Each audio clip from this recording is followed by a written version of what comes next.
Sambutan orasi dari calon DPR oleh Ibu Nadia. Selamat siang semuanya, perkenalkan nama saya Nadia Sukamakan. Saya akan membacakan orasi tentang kampanye saya. Visi dan misi. Visi saya mewujudkan masyarakat yang adil, sejahtera, dan berdaya melalui kebijakan yang berpihak pada rakyat serta tata kelola pemerintahan yang transparan dan akuntabel. Misi saya yang pertama mendengarkan dan menyuarakan aspirasi rakyat. Yang kedua memberikan lapangan pekerjaan untuk mengurangi pengangguran. Yang ketiga mengawal transparansi dan anti korupsi. Yang keempat mendukung pembangunan daerah. Dan yang kelima meningkatkan keterlibatan generasi muda dan perempuan dalam politik. Hidup Nadia Sukamakan! Hidup! Hidup Nadia Sukamakan! Hidup! Suara gaduh dan keramaian. Orang-orang berdesakan masuk ke bilik suara. Bu Hani, Pak Joko, Nia, dan Reza antre dengan wajah yang beragam. Nia sibuk merekam suasana dengan ponselnya. Alhamdulillah hari ini telah tiba. Semoga pilihan kita bisa membawa perubahan yang benar. Perubahan? Dulu aku mikirnya itu. Cuman sekarang itu yang ganti cuman tanggalnya. Orang-orangnya itu aja. Ini dia demokrasi di akar rumput, suara rakyat, suara Tuhan. Mari kawal sama-sama. Suara Tuhan, suara perut kayaknya lebih pas. Udahlah, pilih siapa aja, sama aja. Besok harga sembako naik lagi.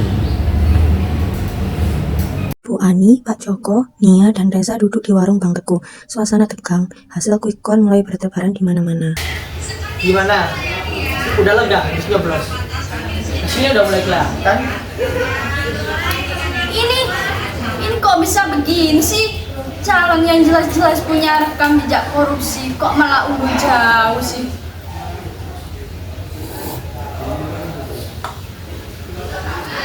Sudah saya duga. Duit berbicara sekarang, Mbak. Dulu saya lihat sendiri orang-orang pada terima duit di pojokan. Astagfirullah. Tapi kan janji mereka di TV bagus. Pendidikan gratis, kesehatan terjamin, lapangan kerja. Janji? Kalau janji bisa dimakan, saya sudah kenyang dari dulu, Bu. Nyatanya, kerjaan makin susah, bayar SPP anak makin mahal, orang kaya makin kaya, orang miskin gigit jari.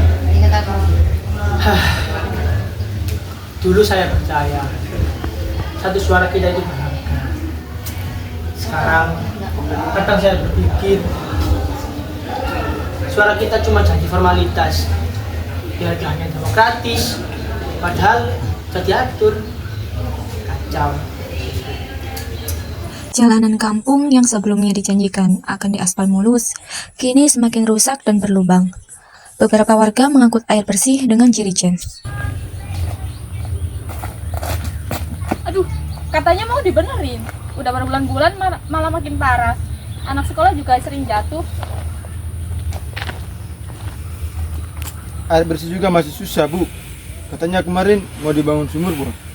Semuanya omong kosong. Dulu teriak-teriak untuk rakyat. Sekarang rakyatnya dibiarkan begini. Demokrasi ini untuk siapa sebenarnya? Untuk mereka yang berkuasa atau untuk kita yang memilih?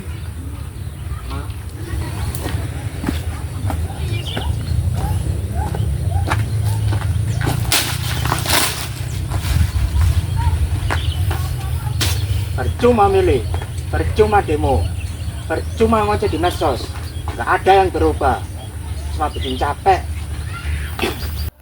Bu Ani, Pak Joko, Nia, dan Reza berkumpul lagi. Gimana ini Pak Joko? Proses pembentukan jalan masih belum dilakukan.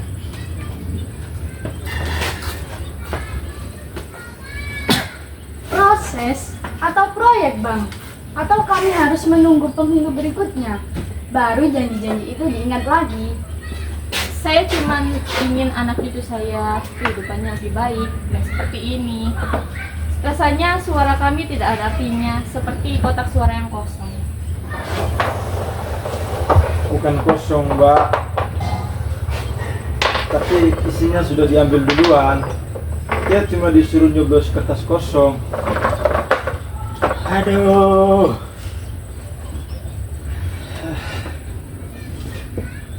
Jadi apa yang harus kita lakukan? Mau berdemo? Apa menyerah? Atau mencari cara agar suara kita benar-benar didengar? Ini nggak ada hasilnya sama sekali. Cuma Semua pemeran berkumpul.